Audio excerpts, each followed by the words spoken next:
السلام علیکم ناظرین، سلامتی ہو آپ پر جہاں بھی آپ ہوں۔ کیلنڈر پر آج دن میں تاریخ رہی 21 ربیع الاول، انگریزی تاریخ 18 اکتوبر ہے۔ اپنے میزبان راہی حجازی سے انڈیا کی خبریں سنیے۔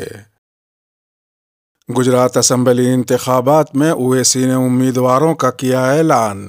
کل ہند مجلس اتحاد المسلمین نے گجرات اسمبلی انتخابات کے لیے اپنے 2 مزید امیدواروں کے ناموں کا اعلان کیا ہے، جس کے بعد اسد الدین اویسی کی زیر قیادت پارٹی کی جانب سے اب تک گجرات اسمبلی انتخابات کے لیے امیدواروں کی تعداد 5 ہو گئی ہے۔ تفصیلات کے مطابق احمد آباد میں باپو نگر سے شاہنواز خان پٹھان اور سورت کے لمبایت سے عبدالبشیر شیخ کے ناموں کا اسد الدین اویسی نے اپنے ٹویٹر ہینڈل سے اعلان کیا۔ اسد الدین اویسی نے ٹویٹ میں مزید لکھا کہ مجلس اتحاد المسلمین گجرات کے لوگوں کو ایک مضبوط اور سیاسی آواز فراہم کرے گی۔ واضح ہے کہ مجلس اتحاد المسلمین نے کانگریس کے سابق رکن اسمبلی صابر کابلی والا کو احمد آباد میں جمال پور کھیڑیا سے اپنا امیدوار بنایا ہے، جبکہ مجلس کا دلت چہرہ کوشک پرمار ہوں گے جو دانی سیٹ سے امیدوار ہیں، اور سورت ایسٹ سے وسیم قریشی پارٹی کے امیدوار ہیں۔ قابل ذکر ہے کہ سال 2012 میں صابر کابلی والا نے جمال پور کھیڑیا سے کانگریس کا ٹکٹ نہ ملنے پر آزاد امیدوار کے طور پر انتخاب لڑا تھا، جہاں پر مسلمانوں کی آبادی 60% ہے، جبکہ کانگریس نے سمیر خان پٹھان کو ٹکٹ دیا تھا۔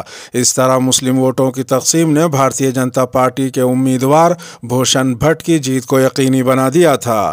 اس کے بعد سال 2017 میں صابر کابلی والا نے کانگریس امیدوار عمران کھیڑوالا کے حق میں دستبرداری اختیار کر لی تھی، جس کے بعد کانگریس امیدوار عمران کو جیت حاصل ہوئی تھی۔ گیان واپی مسجد کیس دوبارہ سروے کی درخواست خارج۔ گیان واپی مسجد احاطے میں دوبارہ سروے کرائے جانے کی عرضی پر ضلع جج ڈاکٹر اجے کرشنا کی عدالت میں پیر کو سماعت نہ ہو سکی۔ اب اس معاملے میں 21 اکتوبر کو سماعت ہوگی۔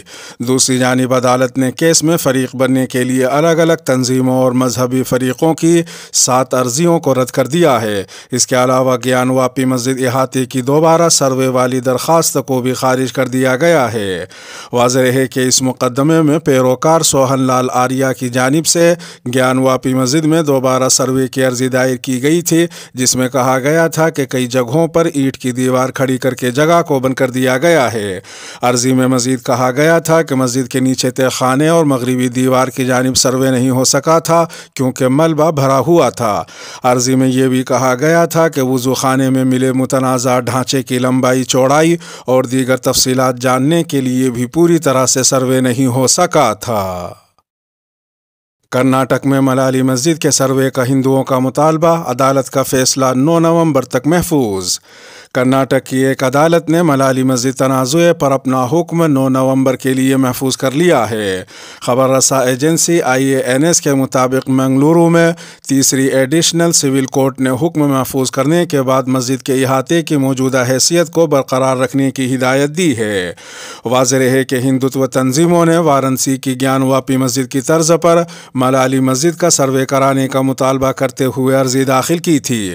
عرضی گزاروں میں سے ایک وشو ہندو پریشد نے کورٹ کمشنر کی تقرری اور ملالی مسجد میں سروے کرانے کا مطالبہ کیا تھا۔ ہندوتو تنظیموں کی اس عرضی کو چیلنج کرتے ہوئے مسجد کی انتظامیہ اور مسلم تنظیموں نے اپنا موقف دیا کہ عدالت کے پاس اس معاملے کو دیکھنے کا دائرہ اختیار نہیں ہے، اس لیے وشو ہندو پریشد کی اس عرضی کو خارج کیا جانا چاہیے۔ عدالت نے دلائل اور جوابی دلائل ریکارڈ کر لیے ہیں اور 9 نومبر تک حکم محفوظ کرنے کے بعد مسجد کے احاطے کی موجودہ حیثیت کو برقرار رکھنے کی ہدایت دی ہے۔ عدلیہ کے کاموں پر تبصرہ کرنے والوں کے خلاف سخت کارروائی ہو۔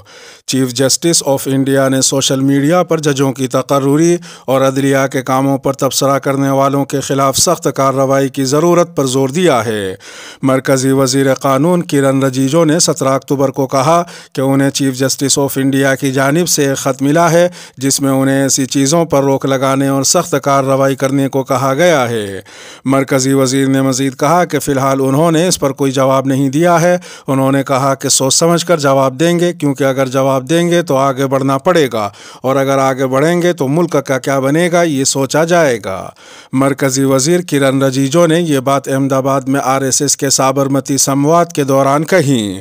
ادھر ایک دوسری خبر میں صدر جمہوریہ دروپدی مرمو نے جسٹس دھننجے یشونت چندر چوڑ کو انڈیا کا نیا چیف جسٹس مقرر کر دیا ہے۔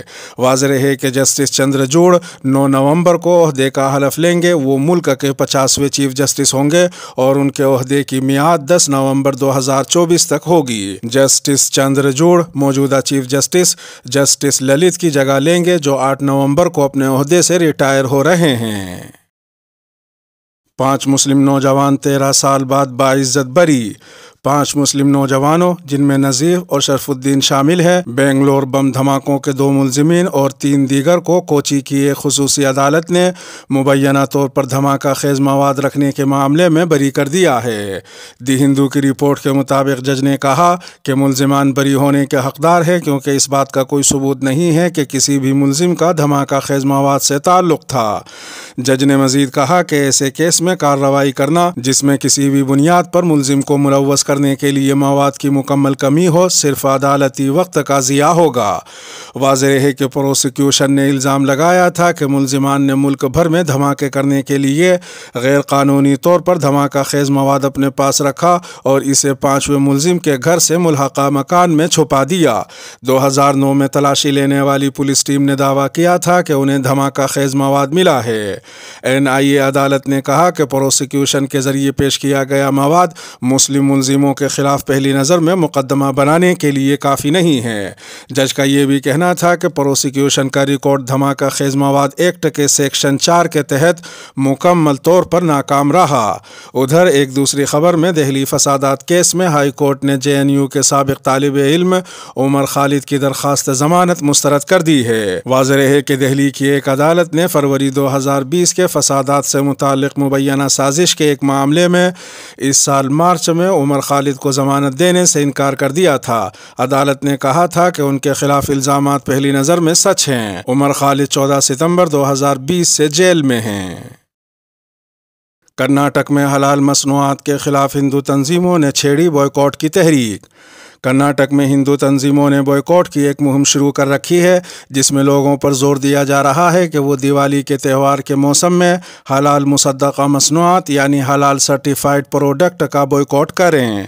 ہندو جن جاگرتی سمیتی کے ریاستی ترجمان موہن گوڑا نے اعلان کیا کہ دیوالی کے موقع پر حلال کے خلاف یہ تحریک جاری رہے گی۔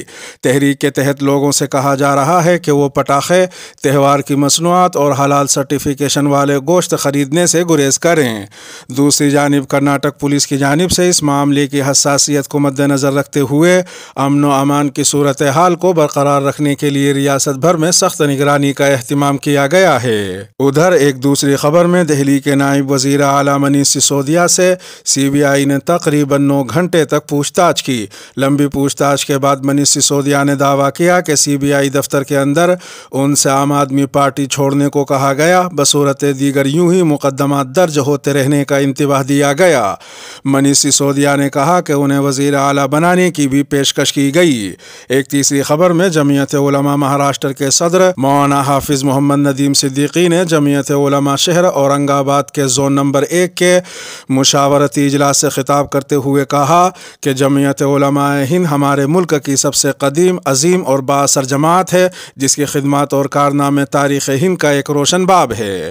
مولانا حافظ محمد ندیم صدیقی نے مزید کہا کہ جمعیت علماء ہند ہر موڑ اور مرحلے پر اپنے روز قیام سے ملت کی رہنمائی کا فریضہ انجام دے رہی ہے۔ مولانا حافظ محمد ندیم صدیقی کا یہ بھی کہنا تھا کہ ہمیں جمعیت علماء ہند سے اپنی وابستگی کو نعمت غیر مترقبہ یعنی وہ نعمت سمجھنا چاہیے جس کے ملنے کا گمان بھی نہ ہو۔ اس کے ساتھ ہی ویڈیو کا اختتام ہوا۔ سلامتی ہو آپ پر جہاں بھی آپ ہوں۔